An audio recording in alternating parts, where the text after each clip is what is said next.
La modernitat arriba a les comarques de Tarragona de la mateixa manera que ho fa en tants altres llocs. Ràpida, com el ferrocarril. Plena de contrastos, com l'himne d'una gran revolució. Democràtica i alhora desigual, com el progrés. En el capítol d'avui us proposo visitar la Tarragona moderna en 3 actes. El primer, el canvi polític, el del final de l'antic règim, vist des del saqueig dramàtic d'un monestir medieval. El segon és el canvi econòmic, que porta el Camp de Tarragona a ser una de les principals economies exportadores del món fa més de 200 anys. El tercer és el canvi social. Com aquesta nova societat, emprenedora, creativa, rebel, busca dotar-se d'una identitat pròpia. Per això parlarem de patrimoni, però també de persones. Arribem al final d'aquest viatge per les terres de Tarragona. És el principi d'una aventura més gran que tot just comença. Us dono la benvinguda al món de l'Àlef.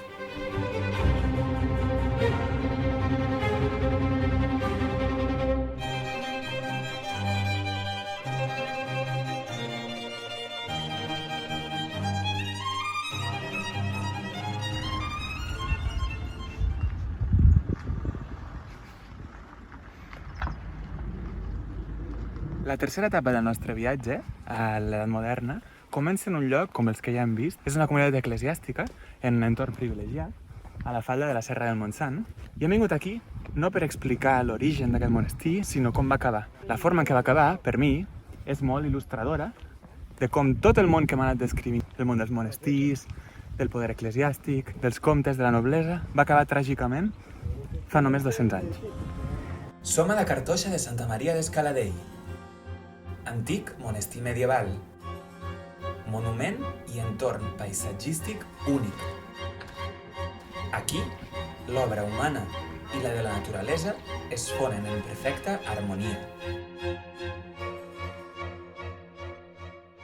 La Cartoixa neix més o menys al mateix temps que Poblet i Santes Creus, cap als mitjans del segle XII. Però som aquí avui per explicar el final d'aquest lloc, que és similar al de Poblet i Santes Creus. Hem de passar al segle XIX per entendre per què la Cartoixa avui és un edifici en ruïnes. Els orígens de la tragèdia es troben en aquest fet. Durant els seus 700 anys de presència al priorat, els monjos de la Cartoixa juguen també el paper de ser el principal terratinent. Controlen la major part de la terra, inclús pobles sencers. El nom del priorat ve d'aquest fet, terra del prior, dels monjos, del monestir. La Cartoixa és el propietari, l'empleador i el recaptador més important de la comarca. És alhora la salvació, l'educació, un poder quasi absolut, que troba la seva fi sobtada al 1835. Un decret, la desamortització de Mendizábal, expulsa a tota Espanya els monjos de monestirs i en redistribueix les terres. La desamortització té un impacte catastròfic per la Cartoixa. En pocs mesos, saquejadors i oportunistes entren al monestir i l'arrasen en busca de tresors. Fa quasi 200 anys que la Cartoixa només existeix en els murs i en la memòria. El seu llegat, però, segueix sent clau per entendre el priorat del present. El seu nom, la seva ànima, la forma amb la que la gent aquí es guanya la vida. I és que si alguna cosa valuosa havien deixat els monjos que va persistir inclús després de la desamortització de 1835 i el saqueig, és això. Els monjos van jugar un paper essencial en fer que el priorat es convertís en una terra de vi, un dels principals centres de cultiu vitivinícola de tota Catalunya. La desamortització és un procés complex. En alguns llocs només serveix per crear nous terratinents. En d'altres, és un factor d'innovació i de dinamització econòmica. Al priorat, la terra passa a noves mans. Moltes vegades, els propietaris són petits. La vinya segueix sent el principal pilar de la producció.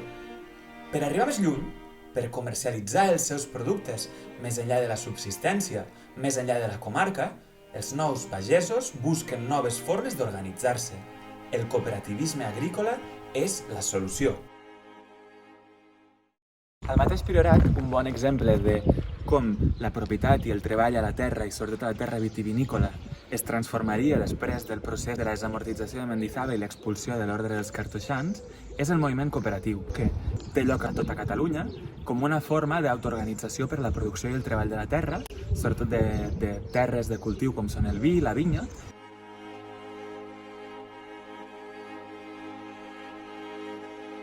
L'exemple del celler cooperatiu es reflexa també el canvi d'època en el mateix estil constructiu i trobem una combinació d'un estil medievalista amb altres elements que fan pensar en una influència del modernisme i del noucentisme. El que passa al Priorat és remarcable i mostra com la pagesia mai és aliena al canvi, impulsant el creixement demogràfic, generant excedents de capital i una economia comercial.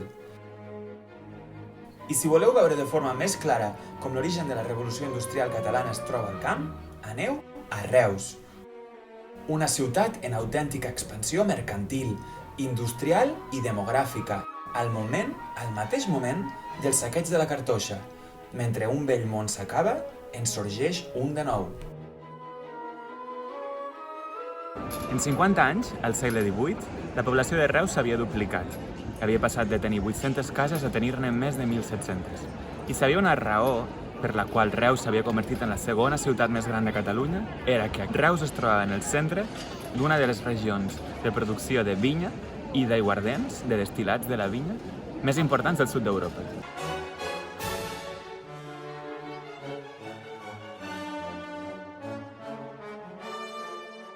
Cap al segle XVIII, més de la meitat de la terra al voltant de Reus es dedicava a la vinya i la seva funció principal era produir destil·lats, ja bé fossin aquests destil·lats per part de les grans famílies burgeses de la ciutat, ja bé fossin produïts a nivell domèstic. Penseu que a Reus molta gent a les seves cases tenia lambins per produir destil·lats i el nivell de la producció era tal, el 60% de les exportacions de Catalunya a nivell de vi i d'aiguardents es feien des d'aquí, des de Reus, passant pel ports de Salou o Cambrils. La importància de Reus en el mercat dels aiguardents, no només a nivell català o espanyol, sinó mundial, era tal que es deia la mítica frase Reus, París, Londres per dir els llocs on es definia, on es decidia el preu de l'aiguardent. Un increment de la producció equival a més intercanvi, més comerç. A vegades aquest comerç és de proximitat, però moltes d'altres és de llarga distància. Regions econòmiques abans distants ara estan més integrades i més properes. La revolució tecnològica del segle XIX també aporta nous invents per fer més curtes les distàncies. El vaixell de vapor, el motor, el ferrocarril. La connexió entre el que deixem enrere, la Conca de Barberà i el Pla de Lleida, i cap on estem anant, que és el Camp de Tarragona, no és massa fàcil perquè hem de travessar aquesta serra, que és la serra del Peritoral. No ha estat massa fàcil, una opció és el Coll de Lilla, com hem vist al principi de la sèrie, però on estem passant ara, que és per la zona de la Riba, és per on passa el tren. És un dels primers que es va planificar a la península Ibèrica, però va costar força temps que s'acabés construint. Com podem veure pel paisatge, l'orografia no ho va posar massa fàcil, sobretot en aquesta zona d'aquí. Però també demostra una mica, fins a quin punt, el moment del segle XIX eixamplava les possibilitats. A l'hora de modificar la naturalesa, construir ponts, fer petites les muntanyes d'alguna forma. Els ferrocarrils que connecten la zona de Lleida i la Vall de l'Ebre amb els ports de la costa són el gran dinamitzador de l'economia industrial de la zona, però també de la societat industrial. Burguesa, moderna, que es desplaça d'un lloc cap a l'altre amb molta més velocitat i facilitat, en busca d'aventura, d'oportunitats o de plaer. L'efecte de l'arribada del ferrocarril no només va ser important per connectar millor la zona del Camp de Tarragona amb les zones de l'interior, però també per un procés de canvi que crec que va ser inclús més important. Aquesta línia, la línia de costa, va permetre el primer boom del turisme. Però d'un turisme de proximitat. Són les famílies burgeses de Reus, de Barcelona, que a poc descobreixen, com està passant a d'altres llocs d'Europa, el concepte del lleure associat a estiuejar, a passar uns dies a la platja. A finals del segle XIX comencen a instal·lar-se les primeres instal·lacions turístiques a Salou, un bon exemple de com el turisme es desenvolupa a Catalunya a partir d'aquest temps.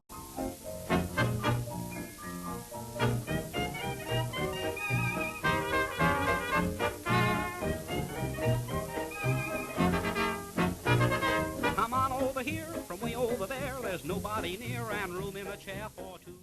Quan sobretot la burgesia començarà a estar interessada en el turisme, començarà a practicar el turisme, a estiuejar a Salou, les construccions de la burgesia a Salou s'assemblarien a això.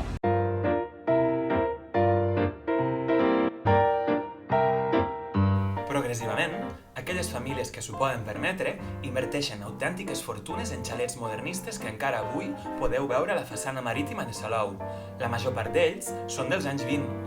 Passejar per aquí ens trasllada a una altra època, realment.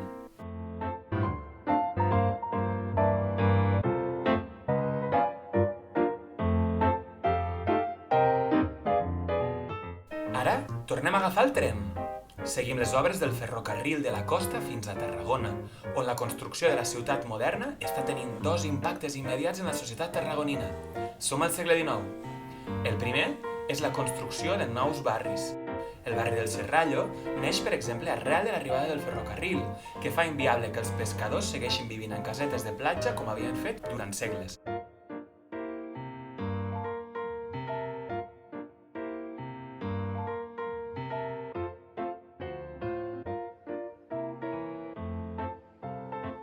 El Serrallo és el lloc on els mariners de la ciutat es van començar a instal·lar a partir del 1830 i arrel de la construcció de les obres del ferrocarril que passa per aquí darrere, com podeu veure. La construcció del Serrallo i el procés d'urbanització que va patir la ciutat de Tarragona intens a partir del segle XIX també va portar un efecte que és el descobriment, el redescobriment de la ciutat romana.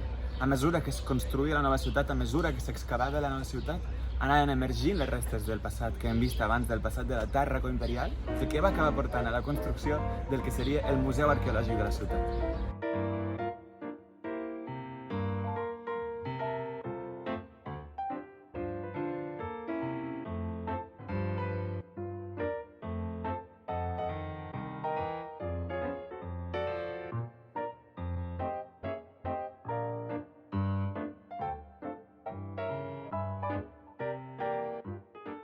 L'edifici que tinc aquí darrere, el Museu Nacional d'Arqueologia de Tarragona, està construït el 1960, és un edifici relativament recent, però la col·lecció que té molta més història. Té una història d'aproximadament 200 anys.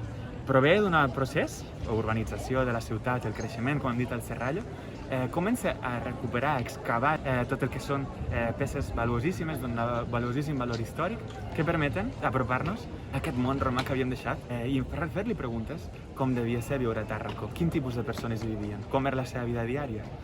Per mi és un bon símbol, al final, de com la nostra societat, amb el temps, podia mirar el passat i fer-ne una senyal d'identitat també, una senyal de valor, com avui en dia Tarragona en fa del seu patrimoni un valor incalculable que porta cada any a milers i milers de persones a visitar-la per descobrir el seu magnífic passat romà, medieval i que ve fins als nostres temps.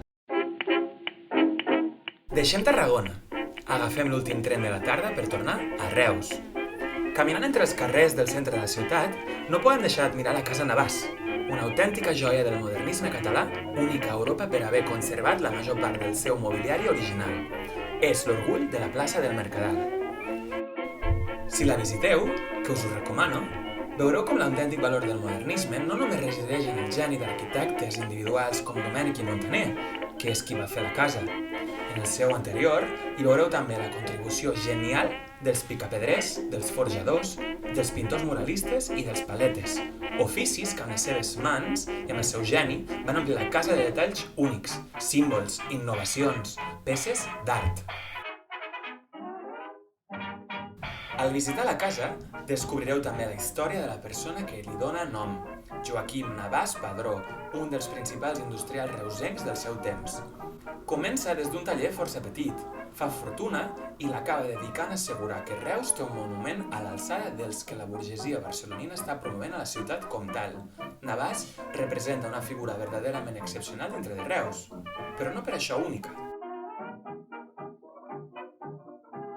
Reus, sobretot en el segle XIX, dona bastantes figures que tenen una rellevància que tota Catalunya, Espanya i inclús a nivell europeu. Personatges verdaderament excepcionals. De fet, la dita diu gent del camp, gent del llamp, que vol dir gent imprevisible, gent arrauxada, però també gent amb un cert geni, no? A darrere nostre en tenim un exemple. és Joan Prim, el general Prim, que probablement una de les figures catalanes més influents en la política espanyola en el segle XIX. És fill de la mateixa vila de Reus, que va acabar fent carrera política bastant important a Madrid. Prim representa un personatge donat a la política. Fills de Reus il·lustres, en tenim d'altres exemples. Per exemple, el que porta el nom del teatre que tinc aquí darrere, Marià Fortuny. Probablement un dels pintors, després de Goya, més excepcionals que va donar a Espanya al segle XIX.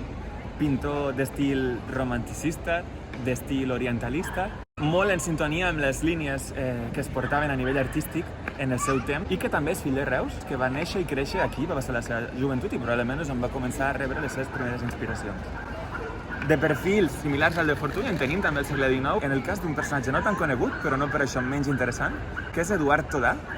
Eduard Todà és el fundador de l'egiptologia a Catalunya i a Espanya. Va viatjar per tot el món, de la Xina fins a Egipte, parla de moltíssimes llengües i també és fill de Reus i sempre va tenir molt present el Reus en el seu entorn durant la seva carrera. De fet, una de les seves principals inspiracions va ser el monestir de Poblet. Todà era molt amic de probablement el reusenc més universal, reusenc o dir Riudoms, depèn d'on preguntem. Parlem d'Antoni Gaudí, fill de Reus, fill del Camp de Tarragona, i que va créixer en aquesta ciutat per la seva joventut, que va passar força malalt. Va treure molta inspiració de l'entorn de Reus, del Camp de Tarragona, de la naturalesa que devia trobar com a petit. Ho deixem aquí, imaginant el jove Gaudí.